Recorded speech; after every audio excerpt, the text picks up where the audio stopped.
নবীজি বলেছেন রমজান মুবারকে মাস আসার সঙ্গে সঙ্গে আল্লাহ রাব্বুল আলামিন তিনি জান্নাতের সমস্ত দরজাগুলি খুলে দেন আর জাহান্নামের সব দরজাগুলি আল্লাহ রাব্বুল আলামিন বন্ধ করে দেন। সুবহানাল্লাহ। আর শয়তানকে শৃঙ্খল দিয়ে বেঁধে ফেলা হয়, শিকল দিয়ে শয়তানরে বাঁধা হয়ে যায়। এই হাদিসটা যখনই শোনাই বিভিন্ন জায়গায় লোকেরা বিভিন্ন জায়গায় প্রশ্ন করে, হুজুর কোন তো যে শয়তানরে বাঁধতে হয়, কিন্তু রমজান মাস হতো লোকেরা মদ খায়, মিথ্যা কথা কয়, তাহলে শয়তান বান্ধা থাকলো কেমনে? আমি বলি দেখেন, এরও ব্যাখ্যা আছে।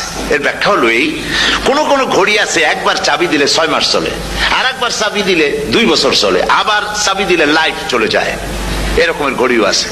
কোন কোন মানুষের শয়তানে এমন চাবি দিছে যে চাবিতে 6 মাস চলে, কোনটায় 10 মাস চলে, কোনটায় বছর চলে। রোজার মাসেও যারা গুনাহ করে শয়তানে এমন চাবি দিছে যে রোজার মাসেও বন্ধ হচ্ছে না। এরা শয়তানের খপ্পরে পড়ে গেছে। আল্লাহ এই চাবি থেকে মুসলমানদেরকে হেফাজত করুন বলি আমিন। জোরে বলেন আমিন।